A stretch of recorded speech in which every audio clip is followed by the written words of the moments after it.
मेरे साथ बात करने के लिए कांग्रेस से वरिष्ठ नेता पूर्व मुख्यमंत्री अशोक गहलोत जी है। अशोक गहलोत जी, पाकिस्तान अपनी हरकतों से बाज नहीं आ रहा है।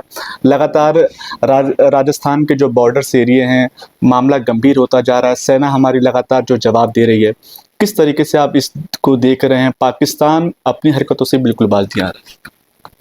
देखिए, दो बात है। एक तो पहलगाम की घटना जो हुई थी, हृदय विदारक, पूरे देश को हिला के रख दिया। तो उस वक्त ही राहुल गांधी जी ने, तमाम विपक्ष ने कह दिया था शुरू से ही, हम सरकार के साथ में, सेनाओं के साथ में है। इनका माकूल जवाब देना आवश्यक है। जवाब दिया गया। हमें इस बात का गर्व है, हमारी सेनाओं ने जॉइंट ऑपरेशन किया, आर्मी, एयरफोर्स, नेवी ने, परंतु सिविलियन ठिकानों पे कोई हमला नहीं किया। उनके जो फौजी ठिकाने थे उन पे हमला नहीं किया। सिर्फ और सिर्फ आतंकवादी जो ठिकाने थे उन्होंने नेस्त नाबूद किया। ये अपना में सोच दर्शाता है कि किस प्रकार की सोच हिंदुस्तान की है और किस प्रकार की सोच हमारी सेनाओं की है। पूरी दुनिया के अंदर मैसेज गया कि हमारी मंशा क्या है। और इसीलिए तिरंगा यात्रा जो निकाली जा रही है कांग्रेस द्वारा, ये पूरे देशवासियों को मैसेज है कि पूरा मुल्क एकजुट है। और हमारी जो एकजुटता बार लिख के आई है बाहर, उससे पूरे मुल्क में कॉन्फिडेंस बढ़ा लोगों को। आधी वजह हमारी उसी में हो गई कि देश में पक्ष विपक्ष सब मिलकर के एकजुट सेनाओं के पीछे खड़ा है। ये मेरा मानना है। पाकिस्तान सर इस कदर मजबूर हो चुका है कि लोन डिमांड कर रहा है। वो कई देशों को उन्होंने फोन किया, लोन की डिमांड कर रहा है। क्या लगता है सर ये जायज है? और सब जानते हैं कि किस गतिविधियों के लिए पाकिस्तान लोन का यूज कर सकता है?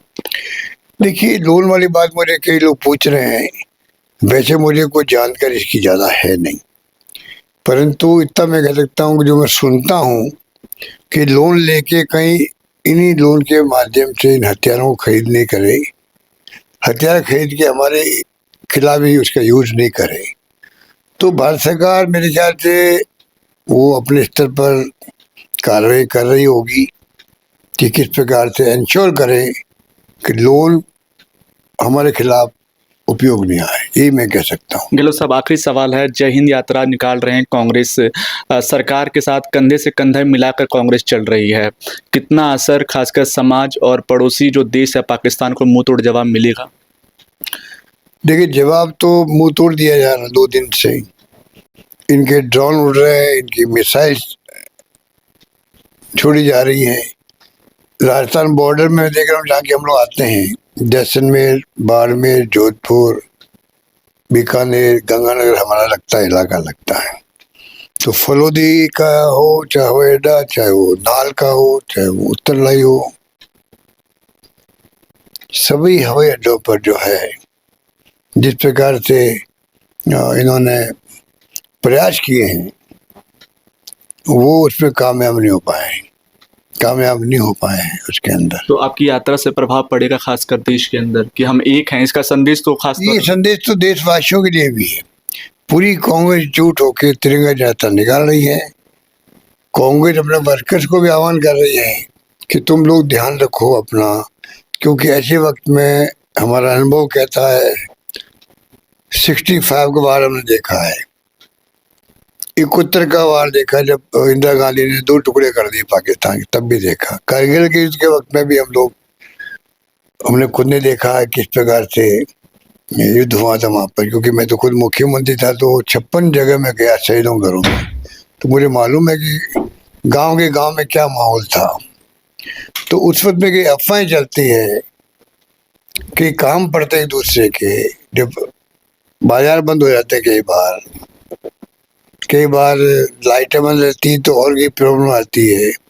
तो ये एक प्रकार से कांग्रेस का एक प्रयास है कि एक तरफ हमारे कार्यकर्ता जो है ध्यान रखे, आम जनता का सहयोग करें वहाँ पर, और जो सरकारी निर्देश होते हैं, सिविल डिफेंस के होते हैं, मीडिया के होते हैं, सेना के चाहते होते हैं, उनको पूरी तरह इम्प्लीमेंट करवाए और जिला प्रशासन को विश्वास दिलाए कि कांग्रेस कार्यकर्ता जब कभी आप पुकारेंगे तो जिला प्रशासन की, सिविल डिफेंस की मदद करने के लिए हमेशा हम आपको साथ खड़े मिलेंगे। चलिए, बहुत बहुत धन्यवाद। मेरे साथ बात करे थे अशोक गहलोत जी, जिन्होंने कहा कि हम सरकार के साथ कंधे से कंधा मिलाकर साथ खड़े हैं और हम सब एक हैं। न्यूज़ बाइस्कोप के लिए दीपक कुशवाहा की रिपोर्ट, दिल्ली।